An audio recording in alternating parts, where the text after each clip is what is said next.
মায়া এক ভয়ঙ্কর নীরব আগুন।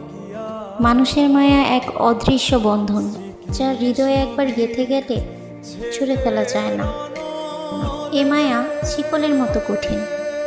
যার প্রতি একবার মায়া জন্মে, তার কাছে নিজের আত্মাটাকেও সমর্পণ করতে ইচ্ছা করে। কিন্তু হয়তো একসময় সে মুখ ফিরিয়ে নেয়, তবুও মন তারই পিছনে ছুটে চলে।